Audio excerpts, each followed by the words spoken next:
Kayla, and today I wanted to talk about planning a wedding as a legally blind bride.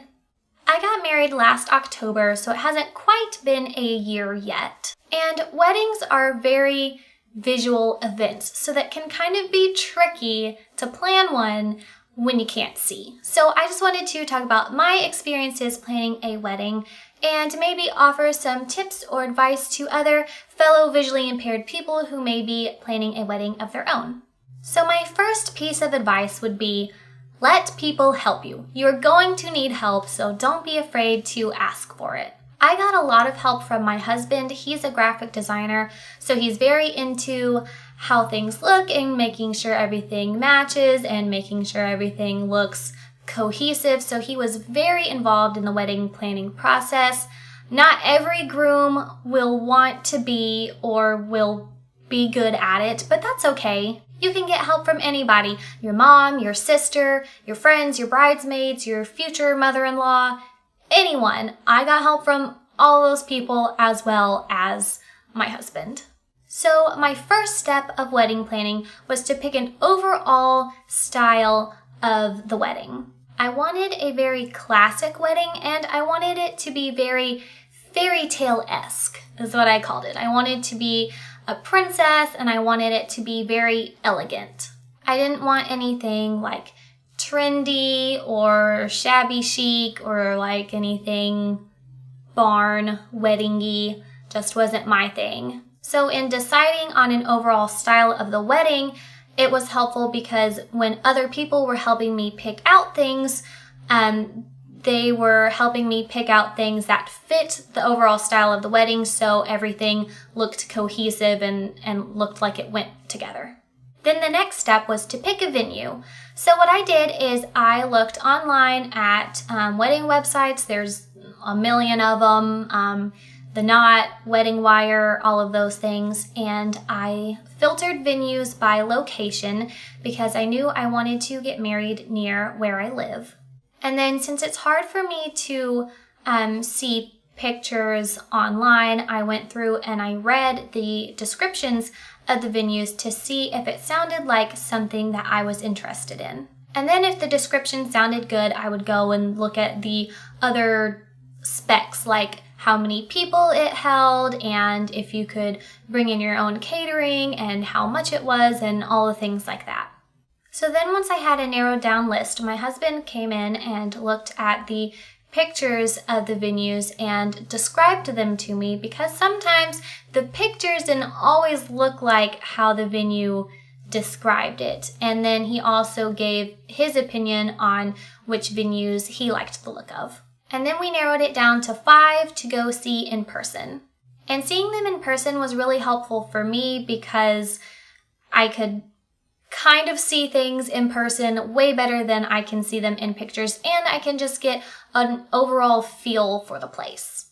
We ended up picking like a modern mansion. It was gorgeous and definitely looked like something out of a fairy tale. So next we picked our colors. We went with rose red and champagne gold.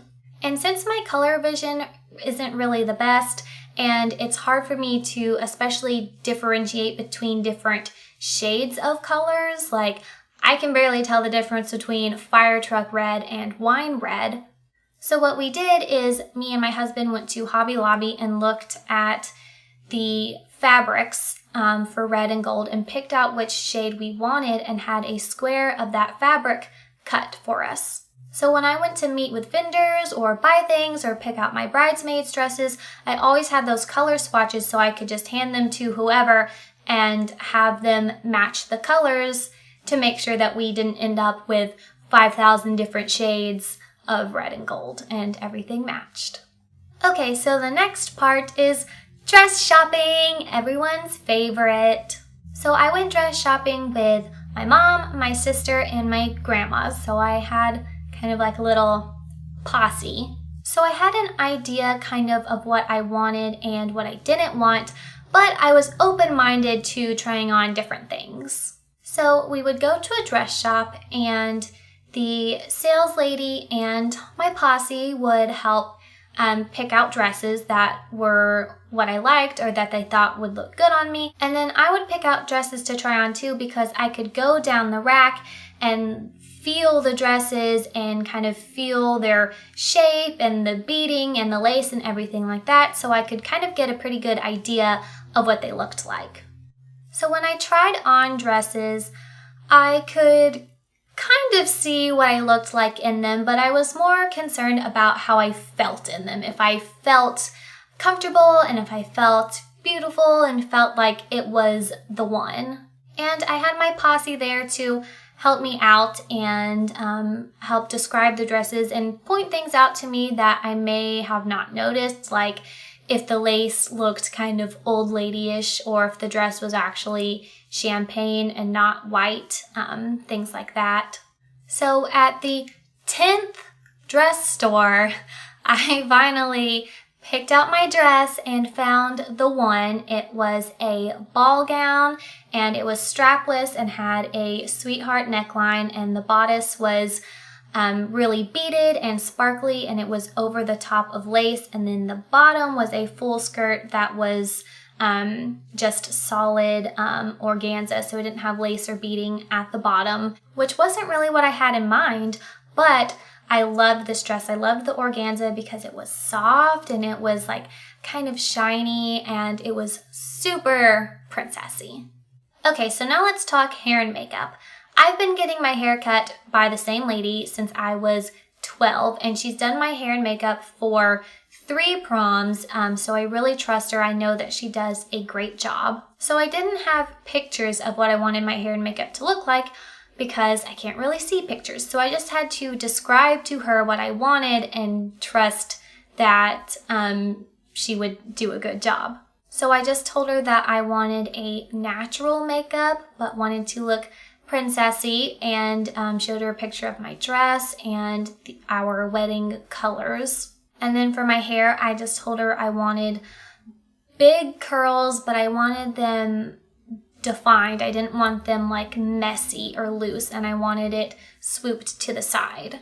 So we did a trial run a few weeks before the wedding so I could kind of see it on me and I could feel my hair and make sure it was what I wanted, and it was. So I would definitely recommend doing that trial run. Okay, next I want to talk about the cake. So we got our cake from Publix, which I would recommend because they are very reasonably priced and they are delicious. I don't even like cake, and I like Publix cakes.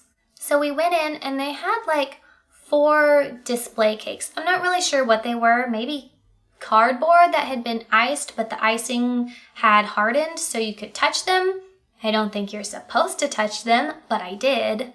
And so that way I was able to feel what the cake design looked like.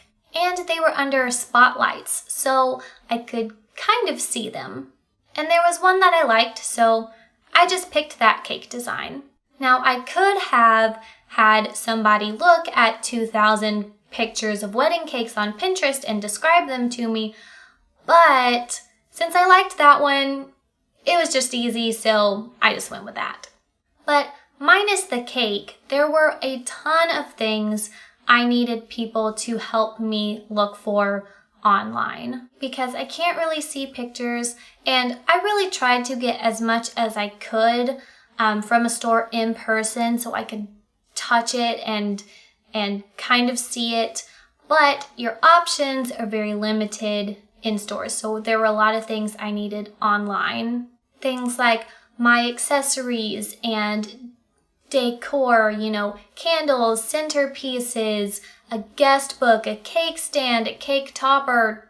There's literally a million things that I needed. So I had whoever was willing to help me look at Pinterest, look at whatever online stores at things and describe them to me, and then I would pick out what sounded good.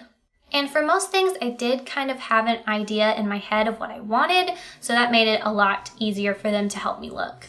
There were a few things that I ordered, and when I got them, they weren't really how I pictured them, and some were fine, and some I really didn't like them, and I ended up having to send them back and start the whole process over again.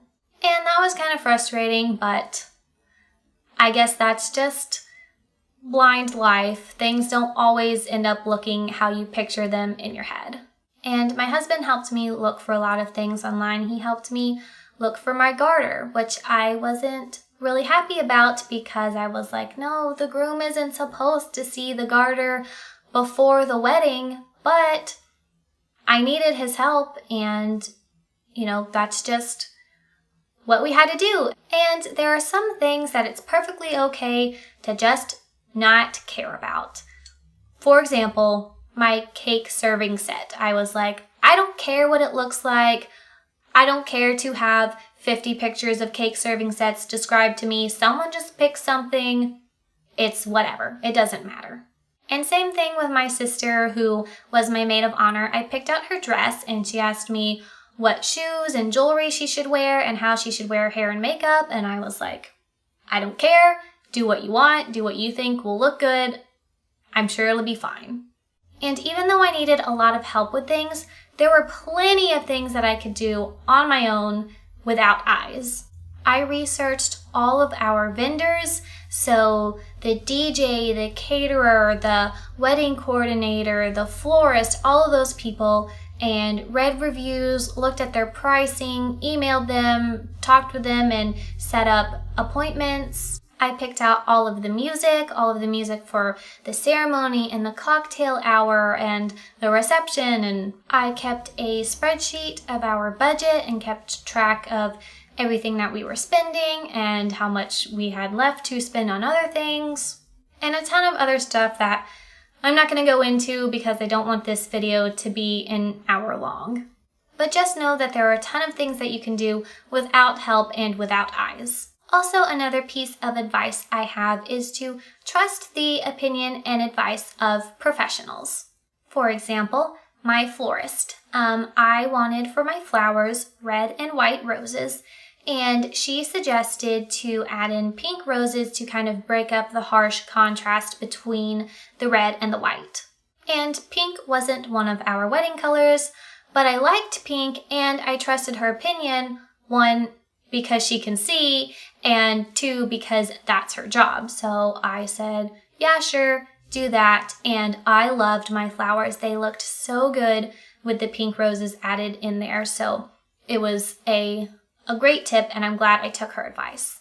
Another piece of advice is to get a day of wedding coordinator. Not a full-on wedding planner, because let's face it, not all of us can afford one of those. If you can, that's great.